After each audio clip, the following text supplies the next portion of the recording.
저는 지난 주일은 일본 동경에 있는 중앙영광교회, 저희 교회와 형제교회이죠. 그 교회 20주년, 창립 20주년 예배에 참석하고 왔습니다. 창립 20주년 기념 예배 때 예배당이 꽉 찼어요. 정말 빈자리 하나 없이. 목사님들은 강단 위에 올라오셔야 될 만큼 정말 예배당이 꽉 찼었습니다. 그때 하나님께 순간적으로 하나님, 이 예배당에 이렇게 가득 찬 것은 어떤 의미인가요? 라는 질문을 하나님께 드렸었습니다. 하나님이 저에게 대답하시기를 이것이 내가 너에게 주신 은혜다, 이런 말씀을 주시는 것 같았습니다. 20년 동안 일본에서 교회를 개척하고 또 지금까지 오는 동안에 정말 얼마나 많은 어려움이 있었을까. 예배를 드리면서 눈물 닦는 성도들이 꽤 많았습니다. 은혜도 감격했지만 어려움도 있었다는 뜻이죠. 그러나 하나님은 말씀하시고 싶어 하셨어요. 그것은 우리가 겪는 크고 작은 어려움들이 많지만 언제나 하나님의 은혜는 비교할 수 없이 크다는 겁니다. 하나님의 은혜는 언제나 비교할 수 없이 그렇게 충만했다는 겁니다. 어느 정도로 충만했는데요? 그러니까 둘러보라는 겁니다. 둘러보니까 예배당이 꽉 찼어요. 하나님의 은혜는 이처럼 언제나 풍성하고 가득했었다는 것을 주님이 말씀해 주시는 것 같았습니다. 저는 오늘 이 시간에 여러분들에게도 하나님은 똑같이 말씀하시는 것을 느낍니다. 여러분, 지난 한 해가 쉽지 않은 한 해였고 국가적으로도 굉장히 어려운 한 해였습니다. 그러나 하나님의 은혜는 우리가 상상하기 어려울 만큼 풍성하고 넘치는 은혜였다는 사실을 믿으시기를 축복합니다. 잘 믿어지지 않으십니까? 하나님께서 오늘 설교 본문 성경 말씀을 통해서 똑같은 말씀을 우리에게 해주고 계십니다. 항상 기뻐하라, 쉬지 말고 기도하라, 범사에 감사하라, 이것이 너를 향하신 하나님의 뜻이니라. 자, 여러분, 잘 믿어지지 않는 말씀입니다. 어떻게 항상 감사하고 살 수 있죠? 모든 것이 어떻게 다 감사할 수 있는 거죠? 저는 어려서부터 이 말씀을 다 듣고 자랐지만 마음이 믿어지지 않았어요. 실제로 어떻게 감사하고 모든 게 다 감사할 수 있죠. 그런데 지난 주간 하나님께서 저에게 제가 어느 순간에 그것을 믿고 있다는 것을 알게 해주셨습니다. 추수감사절을 앞두고 하나님께 기도했습니다. 하나님, 저는 어떤 감사 조건이 있는 겁니까?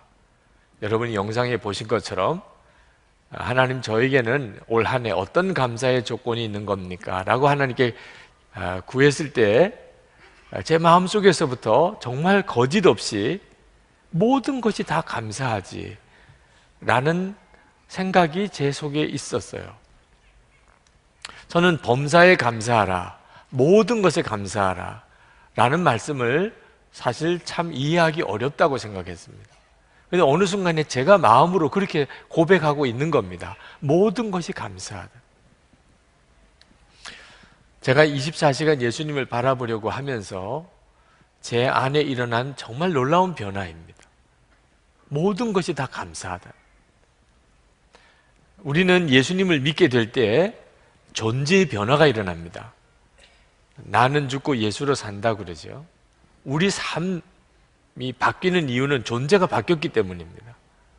그전에는 모든 것이 감사하다는 게 이해가 잘 되질 않았습니다. 감사는 항상 조건적으로 생각했습니다. 올해 돈을 꽤 많이 벌었기 때문에 감사하다든지, 올해 집을 하나 샀기 때문에 감사하다든지, 올해 자녀들이 좋은 대학에 가서 감사하다든지, 올해 몸이 많이 건강해져서 감사하다든지, 우리는 흔히 감사를 그렇게 생각하잖아요. 그런데 예수님을 믿게 되면 조건이 이제는 없어집니다. 그냥 모든 일이 감사, 어려운 것도 감사. 참 놀라운 일이죠. 이유는요, 너무 큰 것을 얻었기 때문입니다.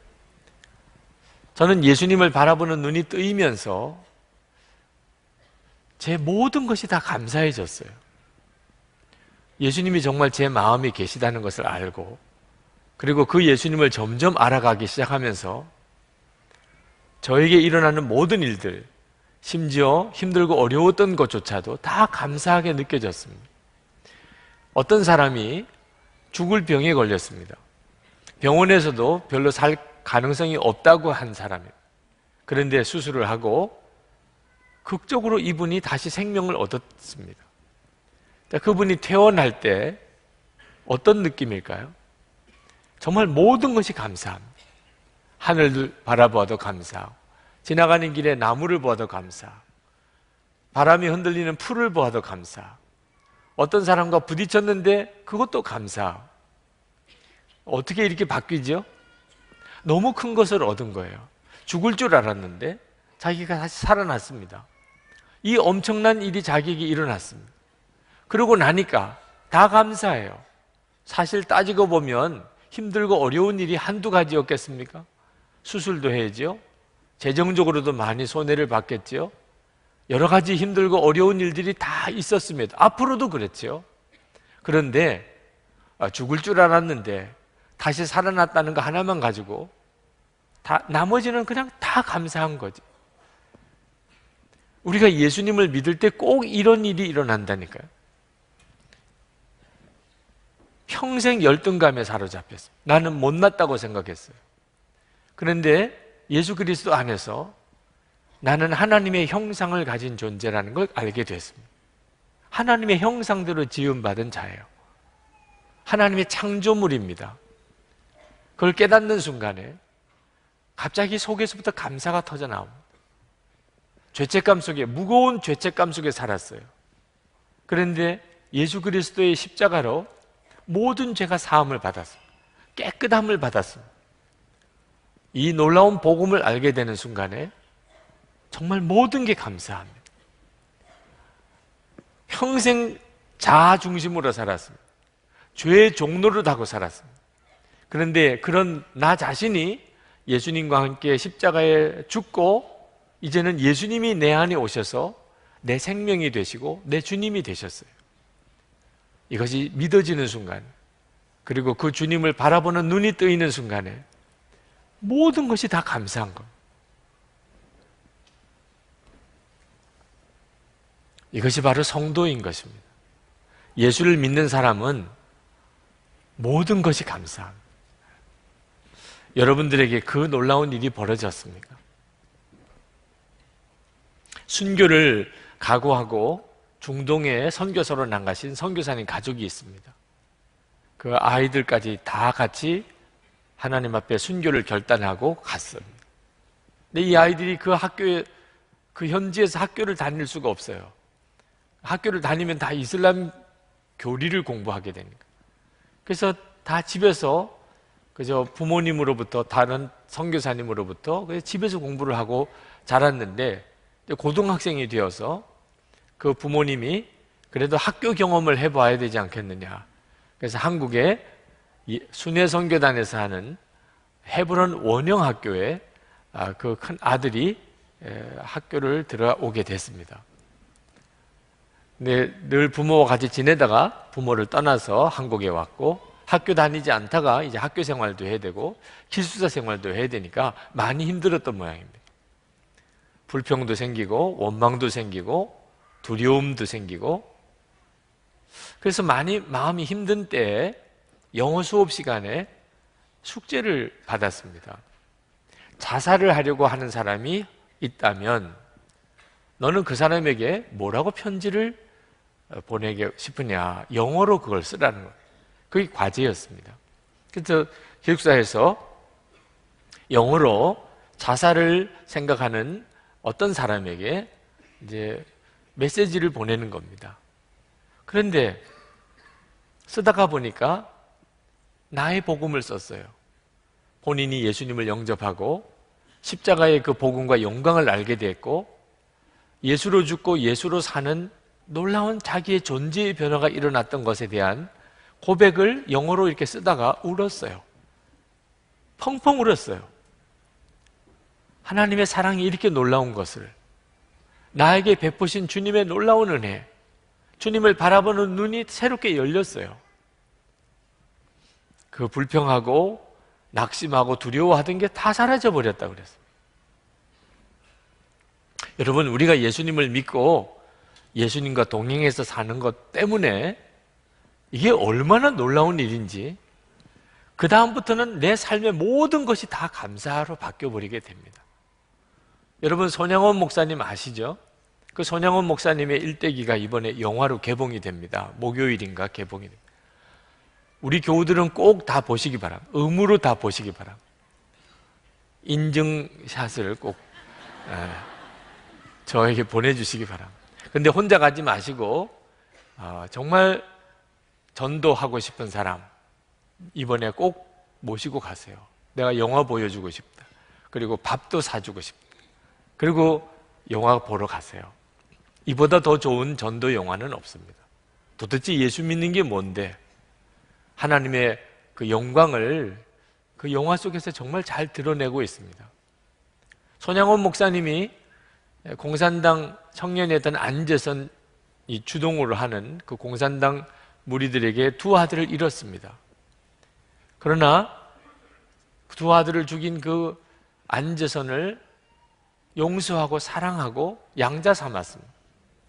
처형되기 직전에 양자 삼아서 그 다음부터는 정말 아들로 사랑하고 그리고 부흥회 때마다 데리고 다니고 그렇게 길렀습니다.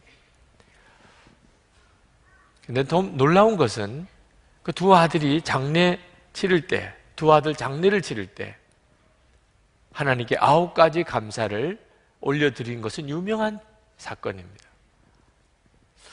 어떻게 그럴 수가 있죠? 두 아들이 순교했는데 그날 한 가지도 아니고 9가지나 하나님께 감사의 제목이 생각이 났습니다. 존재가 바뀌었기 때문입니다. 예수 그리스도 안에서 완전히 사람이 바뀌어버린 겁니다. 감사의 사람으로. 감사의 사람은 무엇이 이루어졌기 때문에 감사, 무엇이 주어졌기 때문에 감사하는 게 아니란 뜻입니다. 그는 모든 게 감사한 거예요. 손양원 목사님이 그 증인입니다. 매튜 헨리 목사님이 한 번은 길을 가다가 강도를 만나서 죽도록 맞고 기절을 했습니다. 가지고 있는 거 다 뺏기고 깨어나 보니까 길에 자기가 그렇게 쓰러져 있습니다. 피투성이가 된 채 집으로 들어갔으니 가족이 얼마나 놀랐겠습니까? 그런데 가족에게 1절 아무 말 하지 않고 서재로 바로 들어가서 거기서 무릎을 꿇고 하나님께 기도했습니다. 그리고는 하나님 감사한다고 고백했습니다. 감사합니다. 제가 생명이 끊어지지 않고 이렇게 다시 가족을 만날 수 있게 된 것이 감사하고, 내가 도둑이 되지 않고 이렇게 도둑을 맞은 것에 대해서 감사하고, 내가 다 잃어버렸지만 영원한 천국의 축복은 잃어버리지 않은 것에 대해서 감사합니다. 정말 놀랍잖아요. 우리와 함께 계신 예수님께서 어떤 상황에서도 감사할 이유를 알게 해주십니다. 이것이 바로 예수 믿는 사람입니다. 시편 23편 1절에 보면 여호와는 나의 목자시니 내게 부족함이 없으리로다. 예수를 믿는 사람도 똑같은 고백을 합니다. 부족한 것이 없습니다. 여러분, 아직도 부족한 것이 있습니까? 여러분은 예수님을 그만큼밖에 바라보지 못하고 있기 때문입니다. 예수님이 나의 목자이신 것을 알고 나면, 지금 주님이 나와 같이 계시고 그리고 나를 이끄시고 계시다는 것을 깨닫고 나면, 그러면 부족한 것이 없습니다. 그렇게 고백하게 됩니다. 부족한 것이 없다는 것은 그건 우리의 감사의 고백이죠. 모든 게 충분하다는 뜻. 그런 고백을 하는 사람이기 때문에 그는 고난의 길도 가는 것입니다. 고난의 길 속에서도 감사하는 것입니다. 다윗이 사울 왕에게 쫓기고 쫓기다가 짐승들이 사는 굴 속에 숨었습니다. 얼마나 마음이 비참했겠습니까? 그 굴 속에 들어가서 무릎을 꿇고 기도하는데 눈물밖에는 나오는 게 없습니다. 그리고 펑펑 울었어요. 밤새도록 울었습니다. 그런데 새벽녘쯤에 되어서 다윗의 마음속에 감사가 일어나기 시작했습니다. 이유는 여기서도 하나님이 함께 계시는구나. 기도를 해보면 다 합니다. 여러분, 기도를 해보면 주님이 함께 계시다는 것을 다 알게 되어 있습니다. 다윗이 그 짐승들이 사는 굴 속에 피해서 거기서 밤새도록 울면서 기도하다가 하나님이 여기에 나와 같이 계시구나, 그걸 알게 됐어요. 그리고는 그 눈물의 기도가 감사와 찬송이 됐습니다. 시편 57편 7절부터 11절입니다. 하나님이여, 내 마음이 확정되었고 내 마음이 확정되었사오니 내가 노래하고 내가 찬송하리이다. 내 영광아 깰지어다. 비파야 수금아 깰지어다. 내가 새벽을 깨우리로다. 주여, 내가 만민 중에서 주께 감사하오며 문나라 중에서 주를 찬송하리이다. 무릇 주의 인자는 커서 하늘에 미치고 주의 진리는 궁창에 이르나이다.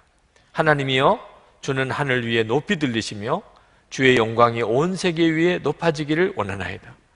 여러분, 이 찬송이 짐승들이 사는 굴 속에 피해서 드렸던 찬송이에요. 그러니까 다윗은 완전히 존재 자체가 바뀐 사람입니다. 어떤 상황에서도 하나님은 그에게 감사의 조건을 알게 하시고 그리고 감사하게 만드신 겁니다. 하박국도 그랬습니다.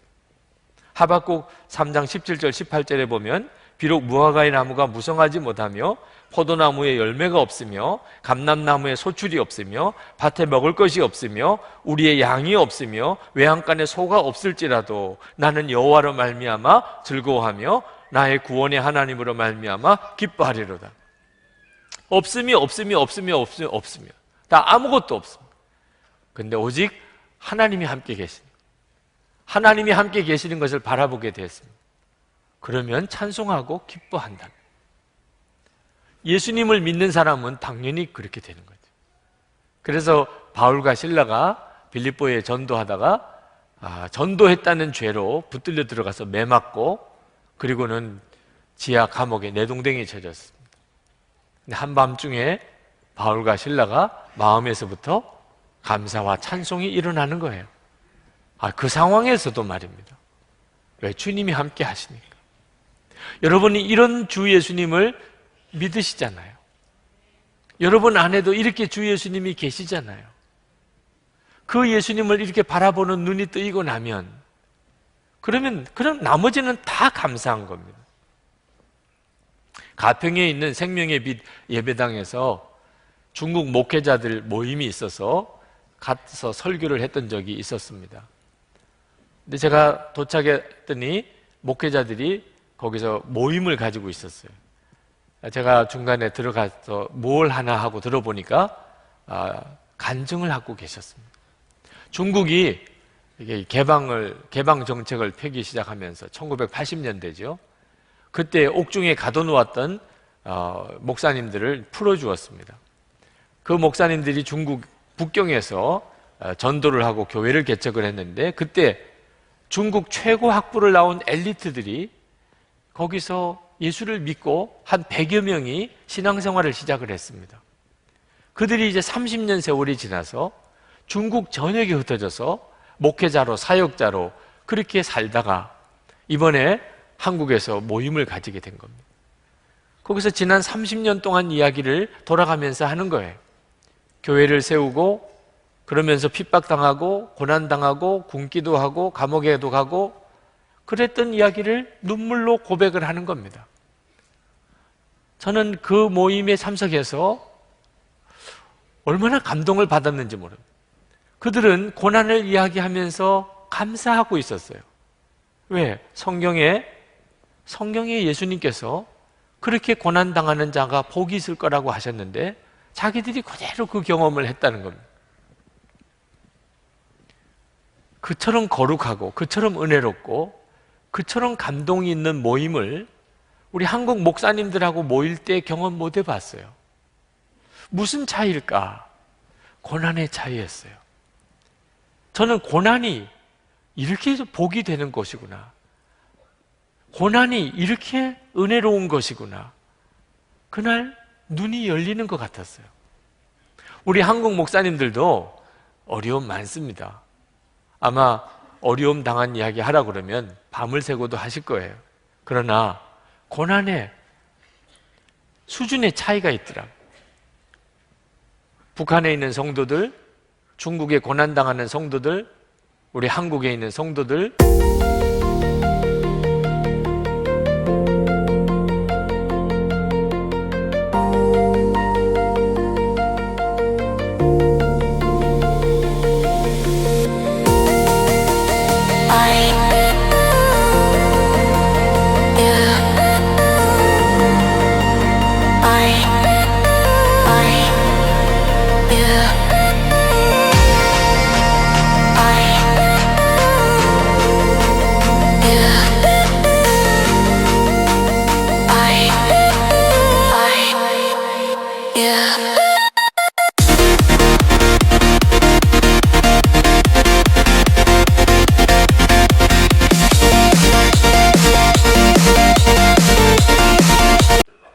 또 초대교회 성도들, 고난의 차이가 있습니다. 여러분들 중에도 어려움 없는 사람 누가 있어요? 그러나 하나님 앞에 섰을 때 여러분의 그 당했던 그 고난은 어디쯤 서게 되는 걸까요? 고난의 수준의 차이가 있더라. 그때 알았어요. 고난은 축복이라는 걸. 우리가 하나님 앞에 섰을 때 이 세상에서 편안하게 살던 것, 세상에서 살 때는 그게 복인 줄 알았죠. 하나님 앞에 섰을 때는 부끄러운 것입니다. 이 세상 사는 동안에 내가 주님 때문에 당했던 고난이 있다면 그건 너무나 감사할 것입니다. 고난당하는 교회에서는 감사주일이 감동 그 자체입니다. 고난당하는 교회인데 감사주일이 감동이에요. 고난당하는 교회에서는 감사주일 설교하는 게 쉬워요. 편안한 교회에서는 감사주일이 무덤덤합니다. 편안한 교회에서는 감사주일 설교하는 게 어려워요. 왜 그렇죠? 주님과의 친밀함의 차이입니다. 고난 중에 있는 교회, 고난 중에 있는 성도는 주님과 너무나 친밀해요. 편안한 교회는 이상할 정도로 편안한데도 주님과 친밀함이 덜해요. 이 눈이 어떻게 열리죠? 예수님 때문입니다. 우리 안에 계시는 예수님을 바라보는 눈이 열리면 그러면 고난이 축복이에요. 저는 이번 추수감사주일을 설교를 준비하면서 그 어느 해보다도 설교 준비하는 제가 은혜를 받았어요. 감사의 비밀을 너무나 놀랍게 깨닫게 해주셨어요. 범사감사, 그게 핵심이 주 예수 그리스도의 생명이라는 걸 깨닫게 됐어요. 그래서 설교 준비하면서 감격하고, 그렇습니다, 정말 그렇습니다. 그리고 이 설교를 하는 게 얼마나 기쁜지, 이번 주일에 이 설교를 해야 되는 게 얼마나 기쁜지 몰랐어요. 근데 어제 토요일에 갑자기 제 마음에 두려움이 왔습니다. 이 설교를 하는 게 두려운 거예요. 왜냐하면 이 설교를 듣고 마음이 힘들 사람이 있다고 깨달아졌기 때문에. 말씀은 검과 같아서, 검이라는 것은 잘라 쪼개는 거죠. 쪼개는 거죠. 이 말씀이 성도들을 갈라놓을 거라는, 범사감사가 이해가 되고 누려지는 사람이 있습니다. 예수님 때문에 모든 것이 감사한 그런 성도들이 있어요. 그 성도들은 아마 오늘 말씀을 들을 때 가슴이 뛸 겁니다. 같은 성령님의 역사니까. 맞습니다, 주님. 맞습니다. 아멘입니다. 그러나 범사감사가 이해가 안 되는 사람이 있단 말입니다. 예수님 그분 때문에 고난도 기쁘고 감사하다, 이해가 안 되는 사람이 있을 거예요. 그분들에게 있어서는 이 설교가 고통스러운 것이 될 수 있습니다. 토마스 머튼이 이런 이야기를 했습니다. 감사와 배은망덕 사이에 중립적인 입장은 없다. 감사하지 않는 이들은 곧 모든 것을 불평하기 시작하고 그는 배은망덕한 사람이다. 여러분, 감사하는 것과 배은망덕 사이에 두 길밖에 없습니다. 오늘 이 말씀이 여러분들을 갈라놓는 거예요. 어떤 사람은 오른쪽으로, 어떤 사람은 왼쪽으로. 여러분은 정말 거듭난 사람입니까? 그것은 여러분들이 목사냐, 장로냐, 권사냐, 집사냐를 묻는 게 아닙니다. 여러분 안에 항상 기뻐하고 원수도 사랑하고 범사에 감사하는 것이 있느냐 하는 것입니다. 여러분은 정말 거듭난 사람입니까? 여러분 중에는 자신 있게 대답하지 못하는 분들이 있으실 겁니다. 오늘 이 자리에 계신 분 중에 난 아직도 모든 것이 감사하다고 말할 수가 없습니다. 나는 아직 그런 믿음이 아닙니다. 라고 말씀하시는 분들이 있으실 거예요. 그래서 설교를 여기서 끝낼 수가 없었습니다. 원래는 여기서 끝날 설교였어요. 여러분, 감사가 안 되는 사람 한번 확인해 봐야 됩니다. 여러분 마음속에 겨자씨 같은 감사도 없습니까? 여러분이 진짜 예수를 믿은 사람이라면, 정말 구원받은 사람이라면 반드시 여러분 안에 어떤 형편과 처지에 대해서도 겨자씨 같은 감사의 역사가 있게 되어 있습니다. 그것이 바로 예수님의 역사인 것입니다. 예수님은 그렇게 하십니다. 예수님을 주님으로 영접한 사람은 존재가 감사의 사람으로 바뀝니다. 빌립보서 2장 13절 말씀에 우리 안에서 행하시는 일은 하나님이시니 당신의 기쁘신 뜻을 위하여 너희로 소원을 두고 행하게 하신다 그랬습니다. 여러분, 범사에 감사가 되지 않는 사람이라도 나도 범사에 감사하는 사람이 되었으면 좋겠다, 그런 마음도 안 생기십니까? 만약에 그런 마음이 생긴다면 그건 하나님이십니다. 여러분 안에서 나도 범사에 감사하는 사람이 되어야 될 텐데 이런 마음의 소원이 생기는 것은 하나님이실 것입니다. 여러분이 그것을 붙잡으셔야 됩니다. 감사 훈련을 받으셔야 됩니다. 겨자씨만한 믿음이라도 있다면, 겨자씨만한 감사라도 있다면 여러분이 감사의 훈련을 안 받았기 때문에 점점점 생명의 역사는 죽어가는 것입니다. 우리가 예수님을 바라보자고 하는 것은 감사의 훈련이기도 한 것입니다. 필립 얀시가 성공의 사제였던 존 클레이플 신부 이야기를 했습니다. 존 클레이플 신부에게는 8살짜리 딸이 있었어요. 로라라고 하는. 근데 백혈병으로 세상을 떠났습니다. 18개월 동안 백혈병 진단을 받은 후 18개월 동안 미국에서 가장 좋은 백혈병 치료하는 의사들을 찾아다니며 만났습니다. 미국에서 가장 신유의 역사가 강하다고 하는 그런 목사님, 신부들을 찾아가서 기도를 받았습니다. 주위에 있는 교인들에게, 친척들에게, 친구들에게 기도를 부탁했습니다. 결국은 죽었습니다. 이 존 크레이플 신부는 자기가 신부였지만 얼마나 마음이 낙심이 됐는지 헤어나올 수가 없었다고 그랬어요. 그 10년 정도 같이 살았던 그 로라를 잊어버릴 수가 없었어요. 그 아이가 대학을 졸업하고 그리고 웨딩 마치에 맞추어서 그 아이의 손을 잡고 주례에게 인도해서 그리고 사위에게 그 손을 넘겨주고 그리고 그 아이들이 또 아기를 낳은 것을 보면서 즐거워하는 이런 기쁨을 이제는 더 이상 기대하지 말아야 된다는 것이 너무나 고통스러웠어요. 그러나 결국은 하나님께서 이 신부님에게 평안을 주셨습니다. 받아들이게 됐어요. 현실을 받아들이게 됐어요. 근데 놀라웠게도 감사가 같이 일어났어요.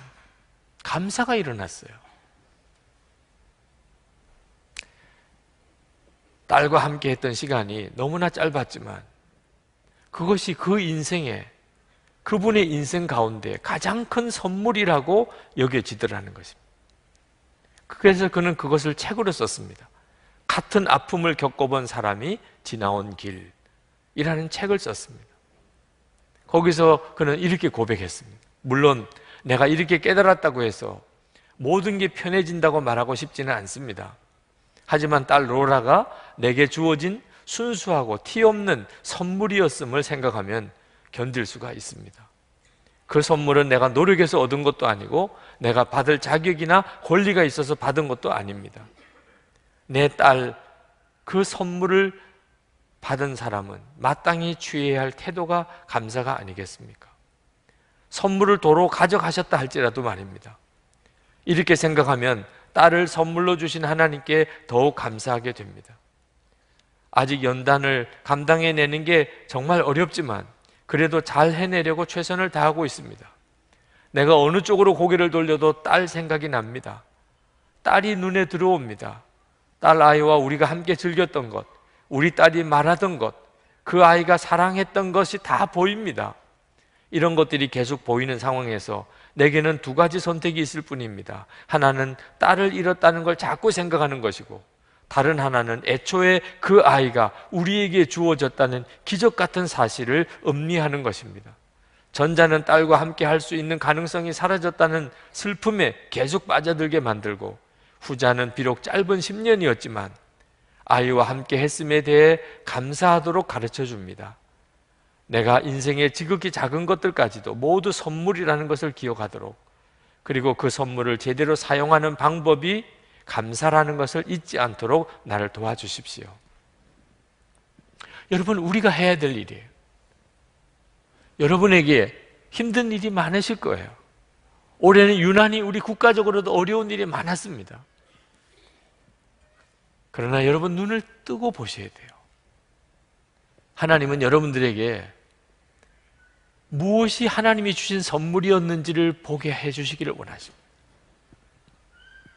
우리 안에 오신 주 예수님은 그것을 보는 눈을 열어주세요. 여러분, 반드시 그리 되어야 됩니다.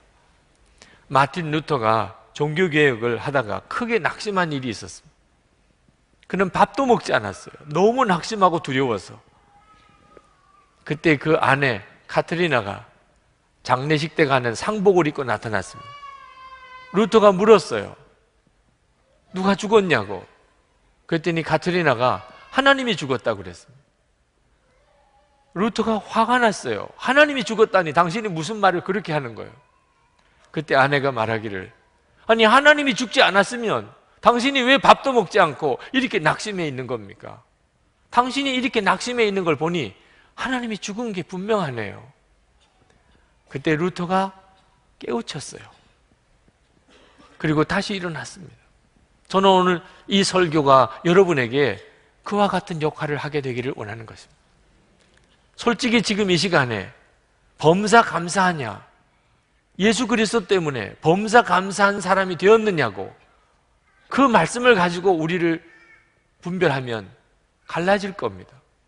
어떤 사람은 이미 그런 믿음으로 서 있는 사람이 있습니다. 그러나 어떤 사람들은 아직도 여전히 그렇지 못한 사람이 있습니다. 불평하고 원망하고 두려워하고 낙심하고 근심하는 사람. 그러나 우리가 하나님 앞에 가는 날이 되어서는 갈라지면 안 되잖아요. 여기 있는 사람 중에 한 사람이라도 하나님 앞에 서는 그날에는 갈라진 사람이 없어야 되잖아요.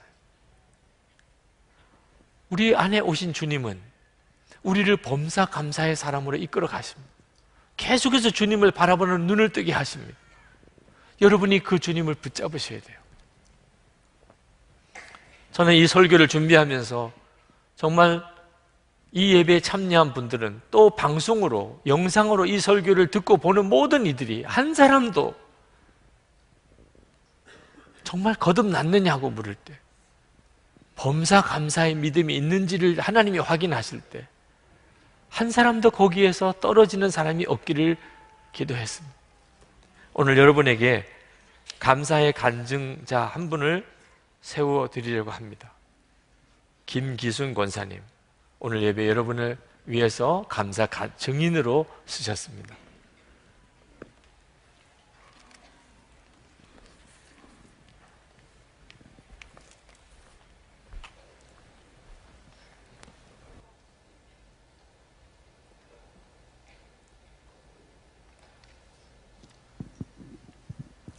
초등학교 시절 아들의 별명은 스마일이었습니다. 활발하고 적극적이고 장난기가 있는 잘 웃고 총기 있는 아이여서 담임 선생님이 붙여주셨던 별명이었습니다. 그런데 사춘기가 되면서부터 아이의 얼굴에서 웃음이 사라지기 시작했고 반항과 분노로 변한 아들은 급기야 학교를 자퇴하기에 이르렀습니다. 불미스러운 사고에 휘말려 응급실에 입원하는 일을 겪기도 했고 모든 일에 의욕을 잃은 아이로 밤이면 집을 나갔다 새벽이면 돌아오는 세월이 어느덧 7년이란 긴 시간이 지났습니다. 그런 아들을 생각하면 가슴은 찢어지고 원망스럽고 죽이고 싶을 만큼 미웠습니다. 이런 고통의 아픔을 안고 4년 전 선한목자교회로 오게 되었습니다. 첫 예배부터 눈물의 예배였습니다. 주님은 예배 때마다 두 손을 들고 내가 얼마나 죄인인지를 고백하게 하셨습니다. 매 예배 시간마다 주님은 저의 상한 마음을 치유하여 주셨고 회복시켜 주셨습니다. 큰 기쁨이 가슴 벅차게 밀려왔고 그때부터 아들을 위한 기도가 달라졌습니다. 아들을 늘 죽이고 있었던 나의 죄를 통곡하며 회개했습니다. 아들이 너무 불쌍해서 한없이 울다 주님께서 주신 마음이 깨달아져서 또 울었습니다. 아들을 살리는 길은 나의 무릎으로 품는 것 외에는 없었습니다. 그러던 어느 날 너는 내 아들을 진정으로 사랑하고 있느냐고 물으시는 주님의 음성이 저의 가슴을 쳤습니다. 으르렁거리는 눈으로 서로를 바라보았던 저는 아들을 찾아갔습니다. 그리고 아들 앞에 무릎을 꿇었습니다. 미워하고 사랑하지 못한 것에 대해 아들에게 용서를 구했습니다. 아들과 저는 한참을 같이 부둥켜 울었습니다. 이 일이 있은 뒤로 아이가 변하기 시작했습니다. 교회 안에 아는 친구들이 없어 저희 부부와 삼구 예배를 드리던 아들이 저의 친구의 도움으로 올 봄쯤 젊은이 교회 출석하면서 또래 모임에 참석을 하고 교회 친구들과 어울리면서 긴 시간 방황을 하던 아들이 갑자기 요즘 밖에 나가는 일이 재미없어졌어라며 연락 오는 친구들의 전화까지 거절하고 정상적인 생활을 위해 운동도 하고 공부를 해야 한다며 책을 구입하는 놀라운 일이 생겼습니다. 교회 또래 친구들과 어울리고 젊은이 교회뿐 아니라 청소년국 수련회에 섬기미로 자원하는 등 교회 일에 적극적으로 참여하기 시작했습니다. 올 6월 맥주감사절 찬양축제에 노래를 좋아하는 아들이 참가하면 좋겠다는 마음에 아들에게 참여를 권유했는데 처음에 거절하던 아들이 생각보다 쉽게 허락을 했고 저와 함께 참여를 원하기에 기꺼이 저도 찬양축제에 참여하게 되었습니다. 찬양축제에 아들과 함께 서서 찬양했던 그 순간을 저는 결코 잊을 수 없습니다. 찬양의 가사 그대로 살아계신 하나님은 사랑하는 아들과 우리 가정을 돌아보셨고 치유와 회복을 허락해 주셨습니다. 찬양축제를 통해서 주님은 아들의 낮은 자존감을 얼마나 많이 회복시켜 주셨는지 모릅니다.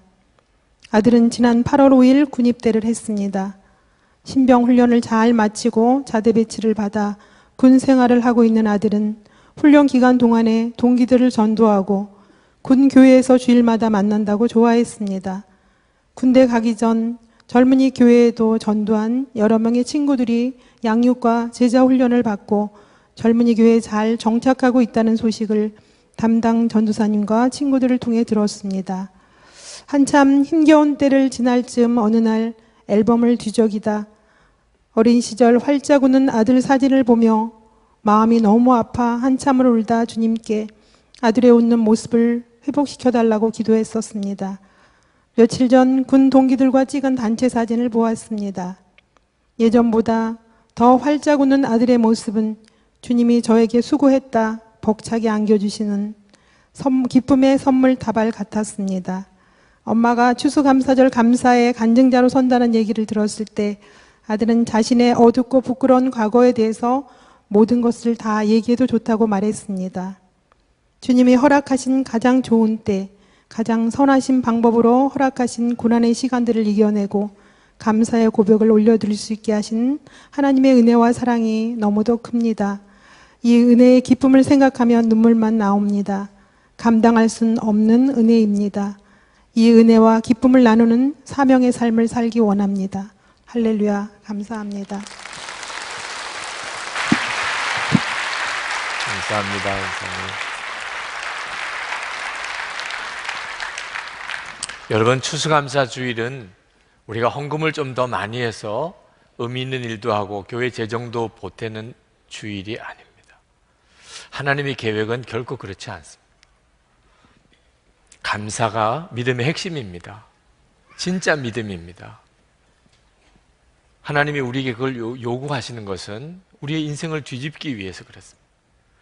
감사로 모든 게 다 뒤집어집니다. 하나님은 여러분들이 얼마나 힘든 가운데 사는지를 아십니다. 그래서 감사를 자꾸 말씀하시는 겁니다. 감사하지 못하면 죽습니다. 감사하면 삽니다. 기적이 일어납니다. 오늘 이 시간 말씀과 함께 성령의 역사하심으로 여러분 안에 감사의 기적이 일어나기를 축복합니다. 주 예수님을 바라보는 눈이 열리면서 모든 게 다 감사하다고 고백하게 된 역사가 있기를 축복합니다. 우리 같이 기도하십시다. 은혜와 사랑에 충만하신 아버지 하나님,